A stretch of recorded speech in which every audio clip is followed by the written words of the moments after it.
নমস্কার, good morning. নজরে বাংলা নিয়ে আপনাদের সাথে রয়েছে আমি প্রিয়াঙ্কা। কলকাতায় ফিরছেন তসলিমা নাসরিন। 2007 সালের পর এই প্রথম কলকাতায় ফেরার আগে নিউজ 18 বাংলায় এক্সক্লুসিভ তসলিমা নাসরিন। বিজেপি সরকারকে ধন্যবাদ লেখিকার।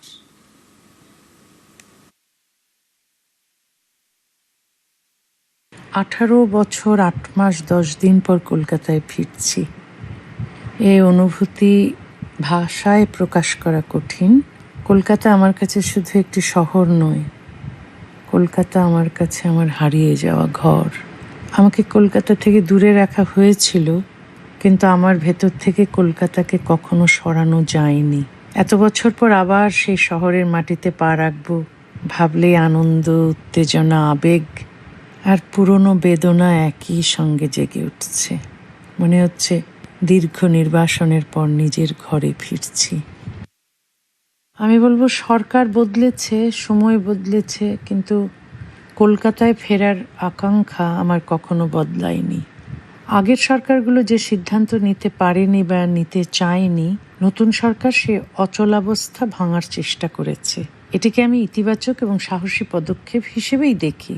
একজন লেখককে তার প্রিয় শহর থেকে রাজনৈতিক ও ধর্মীয় চাপে নির্বাসিত করে রাখা কোনো গণতান্ত্রিক সমাজের জন্য গৌরবের বিষয় নয়। নতুন সরকার যদি সে অন্যায় সংশোধন করে, তবে তা শুধু আমার ব্যক্তিগত প্রত্যাবর্তন নয়, মত প্রকাশের স্বাধীনতা, ধর্মনিরপেক্ষতা এবং গণতান্ত্রিক মূল্যবোধের পক্ষেও একটি গুরুত্বপূর্ণ বার্তা। প্রশ্ন কবিতাটি ব্যর্থ হয়েছে, এ কথা শুনতে আমার খুব ভালো লাগছে। কবিতাটি কোনো ভবিষ্যৎবাণী ছিল না, ছিল গভীর বেদনা, প্রত্যাখ্যান এবং নির্বাসনের সময় লেখা একটি প্রশ্ন। তখন সত্যিই মনে হয়েছিল হয়তো মৃত্যুর পরই কলকাতা আমাকে গ্রহণ করবে। আজ যদি কলকাতা আমাকে জীবিত অবস্থায় ফিরিয়ে নেয়, তার চেয়ে আনন্দের আর কিছু হতে পারে না। প্রথমে আমি কলকাতার মানুষকে ধন্যবাদ জানাবো, কারণ এত বছর পরও তারা আমাকে ভুলে যাননি, ভালোবেসেছেন এবং আমার ফিরে আসার অপেক্ষা করেছেন। এরপর যাঁরা এই প্রত্যাবর্তনের উদ্যোগ নিয়েছেন তাদের ধন্যবাদ জানাবো এবং অবশ্যই পশ্চিমবঙ্গ সরকারকে ধন্যবাদ জানাবো আমার ফেরার পথ উন্মুক্ত করার জন্য এবং প্রয়োজনীয় নিরাপত্তার ব্যবস্থা করার জন্য। কলকাতায় ফিরছেন তসলিমা নাসরিন। 2007 সালের পর এই প্রথম বাম আমল পেরিয়ে তৃণমূল আমলেও বাংলায় ঢুকতে পারেননি নির্বাসিত লেখিকা। ফিরছেন রাজ্যে প্রথম বিজেপি সরকার আসার পর। 1 আগস্ট রবীন্দ্র সদনে এক অনুষ্ঠানে তসলিমা নাসরিনকে সংবর্ধনা দেওয়ার আয়োজন করেছে একটি সংস্থা।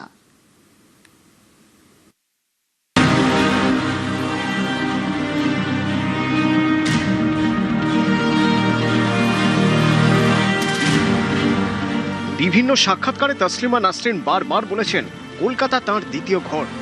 সেই ঘর থেকেই তাকে রাতারাতি চলে যেতে হয়েছিল।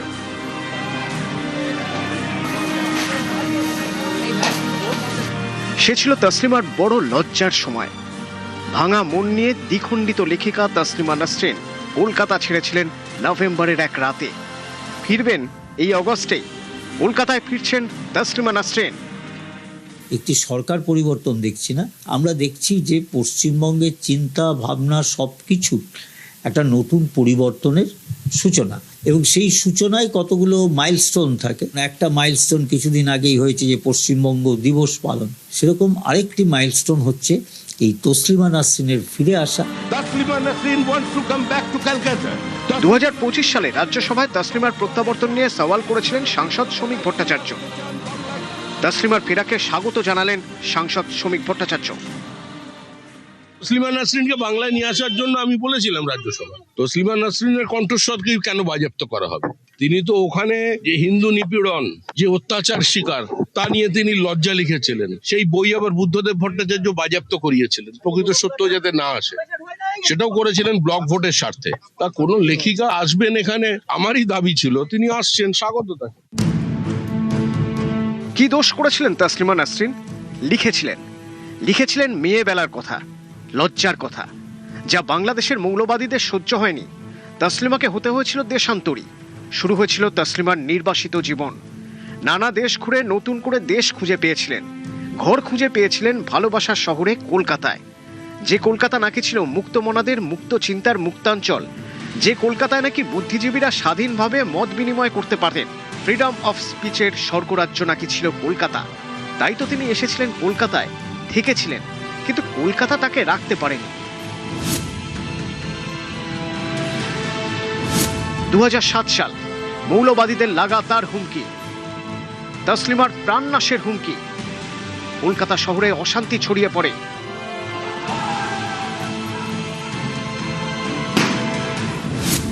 তৎকালীন মুখ্যমন্ত্রী বুদ্ধদেব ভট্টাচার্য ছিলেন সংস্কৃতির পৃষ্ঠপোষক, অথচ কট্টরপন্থীদের ফতোয়ায় বাম সরকার ছিল নিষ্ক্রিয়। সেই সময়ের কবি সাহিত্যিকদের বড় অংশ তখন চুপ। পরিস্থিতি সামলাতে রাজপথে নামে সেনা।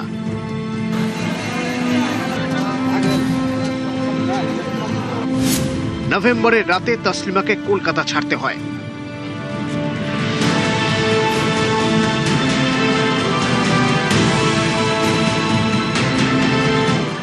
ফিরছেন তসলিমা, ফিরছেন অনেকগুলো বছর পরে তার প্রিয় শহরে। মুক্ত চিন্তায় বিশ্বাসী বলে দাবি করা বামেদের সরকারের আমলে তাকে শহর ছাড়তে হয়েছিল। আজ সেই বামপন্থীরা কি বলছেন? এখনো তারা লেখিকার লেখায় বিজেপিকে সমর্থন খুঁজে পাচ্ছেন। ভালো কথা, তাকে স্বাগত। কিন্তু তিনি বিজেপি এবং আরএসএস এর হয়ে কাজ করছিলেন এক বছর। যদি আপনি তার বিভিন্ন বক্তব্য দেখেন, তিনি প্রকৃতপক্ষে উগ্র হিন্দুত্ববাদের পক্ষে প্রচার করেছেন। নামটা তসলিমা নাসরিন হলেই যে তিনি একেবারে মুক্ত স্বাধীন তা তো নন। যেদিনকে তিনি এই বিজেপির হিন্দুত্ববাদের বিরুদ্ধে কথা বলবেন, সেদিনই উনি টেরটা পাবেন যে ওর কতটা শান্তিতে এখানে থাকবে। বাম আমলে কলকাতা থেকে নির্বাসন, তৃণমূল জামানাতেও ফেরার সুযোগ হয়নি। 2012 সালের কলকাতা বইমেলায় তসলিমা নাসরিনের একটি বই প্রকাশের অনুষ্ঠান শেষ মুহূর্তে বাতিল করতে বাধ্য হয়েছিলেন আয়োজকরা। প্রশাসনিক বিষয়ে যারা প্রশাসনে আছেন তাদের বিষয়ে কি করছেন সেটা দেখা যায়। আমাদের মহিলাদের জন্য তো অত্যন্ত আনন্দের এবং গর্বের। লেফট ফ্রন্ট গভর্নমেন্ট মুসলিম নিয়ে পলিটিক্স করেছেন, কিন্তু ওনাকে প্রোটেকশন দেননি, ওনাকে পাঠিয়ে দেওয়া হয়েছিল। তারপরে তো টিএমসি রেজিম তো কেউই কোনো জাস্টিস পায়নি, সমস্ত ধর্মের মানুষকে শুধু ব্যবহার করা হয়েছে। আজকে মাননীয় মুখ্যমন্ত্রী শুভেন্দু অধিকারীর নেতৃত্বে আছে তসলিমা দিয়ে আসছেন, 1 তারিখে প্রোগ্রাম হবে এই রবীন্দ্র সদনে, এটা অত্যন্ত গর্বের বিষয়।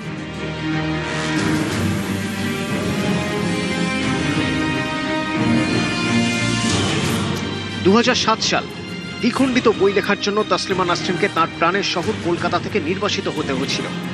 নির্বাসিত একা। ঠিক 7 বছর পরে 2014 সালে তসলিমা সেই একাকী জীবনের যন্ত্রণা ছবির মাধ্যমে তুলে ধরতে চেয়েছিলেন চূর্ণী গঙ্গোপাধ্যায়।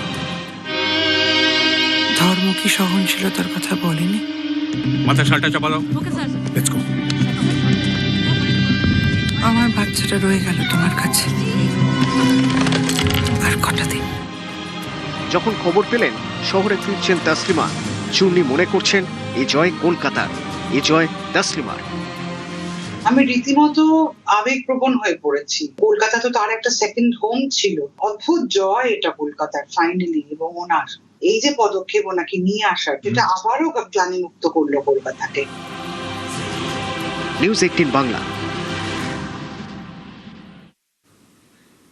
21শে নভেম্বর 2007 কলকাতার রাস্তায় নামে সেনা। কি ঘটেছিল 21শে নভেম্বর? তসলিমার বিরুদ্ধে প্রতিবাদে হিংসা, পুলিশকেও আক্রমণ করা হয়। প্রতিবাদের সামনে মাথা নোয়ায় প্রশাসন।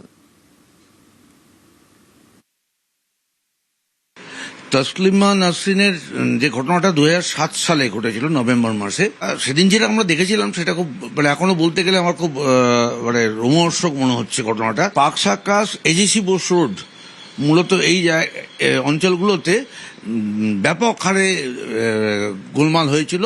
তাই তসলিমাকে শহর থেকে বের করে দিতে হবে, তাকে দেশ থেকে বের করে দিতে হবে, তার বই ব্যান করতে হবে, ইত্যাদি ইত্যাদি। অদ্ভুত ব্যাপার যে সেই সময় সরকারের বামফ্রন্ট, বুদ্ধদেব ভট্টাচার্যের মতন একজন সাহিত্যপ্রেমিক, খানিকটা মুক্তমনা আমরা জানতাম মানুষ, তিনিও কিন্তু এই যে পাবলিক ডিম্যান্ড যেটা উঠলো, সেই ডিম্যান্ডের কাছে মাথা নিচু করলেন এবং এই বইটা লেখা বাংলায়। এবং যারা রাস্তায় সেদিন দাঁড়িয়ে দাঙ্গাটা করলো, চোখের সামনে দেখেছিলাম, কংগ্রেসের এক নেতা ছিলেন ইদ্রিস আলী, তিনি ছিলেন সিদ্দিকুল্লাহ চৌধুরী, পরে মন্ত্রীও হয়েছিলেন। এরা যখন দাঙ্গাটা করলো, ওখানে যারা যারা সেই দাঙ্গায় পার্টিসিপেট করেছিলেন অল আর নন বেঙ্গলিস, এবং তারা কখনোই এই বাংলা বইটি পড়ে অর্থাৎ দ্বিখণ্ডিত পড়ে তারা যে কোনো রকম প্রতিক্রিয়া দেখিয়েছে এরকম ঘটনাটা নয়। এবং ইদ্রিস আলী ওইখানে দাঁড়িয়ে সেই দাঙ্গায় আমরা চোখের সামনে দেখেছিলাম পরের পর গাড়ি, কিভাবে গাড়ি ভাঙচুর আর গাড়িতে আগুন লাগানো, পুলিশ প্রায় অসহায়ের মতন অবস্থা, পুলিশকেও আক্রমণ করা হয়েছিল। তা না হলে কলকাতা শহরে সেনা নামা আমি এর আগে দেখিনি। 92 সালে ঘটনাটা একটা অন্যরকম, ভায়োলেন্সটা হয়েছিল মারাত্মক।